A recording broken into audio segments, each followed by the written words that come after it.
ओम नारायण नारायण नारायण नारायण। दोस्तों अभी हम रिव्यू करने वाले हैं लॉक एंड की के सीजन 2 का। सीजन 1 का रिव्यू मैंने पिछले हफ्ते ही किया था, उसके तुरंत बाद मैंने सीजन 2 को देखना शुरू किया था और करीब 5-6 दिन पहले मैंने सीजन 2 को भी देखकर कंप्लीट कर लिया था, पर बीच में रिव्यू नहीं कर पाया था, माफी चाहता हूँ। तो सीजन 2 इसमें भी सीजन 1 की तरह लगभग 50 से 60 मिनट के 10 एपिसोड से, और मैंने एक साथ में बैठकर सीजन 2 को भी कंप्लीट किया।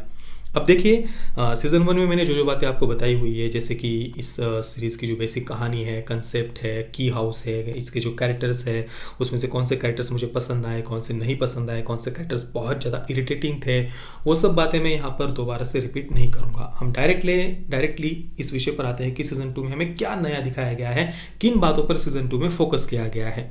सबसे पहले तो सीजन 2 में एक नई फैमिली यहाँ पर ऐड होती है, दिखाई गई है, जिस फैमिली का इतिहास किसी न किसी प्रकार से इस टाउन से, उन मैजिक कीज से जुड़ा हुआ है। इसके बाद दूसरा, डंकन, उसकी बैक स्टोरी, उसने अपनी मेमोरी कैसे खोई थी, उसके साथ क्या हुआ था, अभी वो किन प्रॉब्लम्स को इस कारण से फेस कर रहा है, उसकी याददाश्त को वापस लाने का प्रयास। इसके बाद में मैजिक कीज कैसे बनती है, मीन मैजिक कीज का जो इतिहास है, मैजिक कीज, क्रांतिकारी और ब्रिटिश कॉलोनाइजर्स, ये भी एक सब प्लॉट है फिल्म में। इसके बाद में 18 वर्ष का होने के कारण जो भी 18 वर्ष से ज़्यादा जिसकी आयु हो जाती है वो मैजिक को याद नहीं रख पाता। तो यहाँ पर जैकी के कैरेक्टर पर फोकस किया गया है। जैकी अभी 18 वर्ष की होने वाली है और वो धीरे धीरे अपनी मेमोरीज खो रही है, वो मैजिक को याद नहीं रख पा रही। तो टाइलर जो जैकी से प्रेम करता है वो जैकी की याददाश्त को बनाकर रखना चाहता है। इसके लिए वो क्या क्या प्रयास करता है ये सीजन 2 में दिखाया गया है। इसके बाद में डॉज यानी गेब, वो भी मैजिक कीज बनाना चाहता है। अब वो कौन सी मैजिक की बनाना चाहता है, उससे उसके कौन से पावर्स चाहिए, ये सारी बातें जानने के लिए आपको सीजन 2 देखना पड़ेगा। वैसे डॉज जो मैजिक की बनाना चाहता है उसका ना वो प्रॉपर यूज़ कर पाता है, ना ही उससे वो कोई मुझे मतलब वो मैजिक की बनाने के लिए उसने इतनी मेहनत की, वो मुझे कुछ वर्थ नहीं लगा इससे। और मतलब मैजिक की जैसे है, जो कुछ भी आप जो मन में रखते हैं ऐसे कोई भी पावर आप पा सकते हैं, पर डॉज यहाँ पर जिस उद्देश्य से मैजिक की बनाते हैं वो मुझे उतना मतलब कुछ बहुत बड़ा ऐसी बात नहीं लगी। इसके बदले वो कुछ भी मन में इमेजिन कर सकती थी। देखिए, ओवरऑल मेरे पूरे एक्सपीरियंस के बारे में अगर बताऊं सीज़न 2 के, तो जैसा सीज़न 1 ने मुझे एक्सपीरियंस दिया था, बिल्कुल सीज़न 2 का एक्सपीरियंस भी वैसा ही था। मतलब ना सीज़न 2 हमें डिसअपॉइंट करता है और ना ही कुछ बहुत ही ज़्यादा एक्सेप्शनल, ऐसा कुछ अलग नया ऐसा कुछ एक्सपीरियंस देता है। पर जैसा सीज़न 1 ने एक्सपीरियंस दिया वैसा ही सीज़न 2 भी था, ठीक ठाक।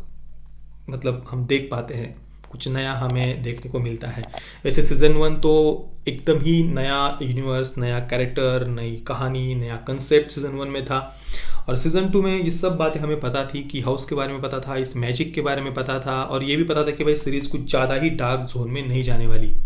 वैसे सीज़न 1 की शुरुआत में मुझे थोड़ा सा डर लगा था। जो डॉज का कैरेक्टर था, जो वो एक्ट्रेस है, उनका परफॉर्मेंस मुझे बहुत पसंद आया था। मैं उसका नाम एक बार आपको बता देता हूँ, लेस्ला डे ओलिवेरा, जिसने डॉज का कैरेक्टर प्ले किया था सीज़न 1 में। सीज़न 2 में भी उसका एक गेस्ट अपीयरेंस है, तो उसका परफॉर्मेंस मुझे सीज़न 1 में पसंद आया था। और सीज़न 1 की शुरुआत में मुझे थोड़ा सा डर लग रहा था कि भाई पता नहीं, ये मतलब थोड़ा हॉरर भी लग रहा है, थोड़ा डर लग रहा है, पर एक समय के बाद में सीज़न 1 में भी वो डर चला गया था। बाद में पता चल गया था कि भाई ये सीरीज़ ज़्यादा कुछ डार्क जोन में नहीं जाती है, हमें डराती नहीं है, तो बाद में वो डर लगना बंद हो गया था। तो वैसा डर सीज़न 2 में मुझे कहीं पर लगा ही नहीं, क्योंकि पता था कि भाई ये सीरीज़ हमें डराती नहीं है। तो उतना डार्क मुझे सीज़न 2 नहीं लगा, पर फिर भी जितना, जैसे कि किन्सी का जो कैरेक्टर है, जिसने सीज़न 1 में मुझे बहुत बहुत बहुत ज़्यादा इरिटेट किया था, परेशान किया था, उतना परेशान किन्सी का कैरेक्टर यहाँ पर नहीं लगता है।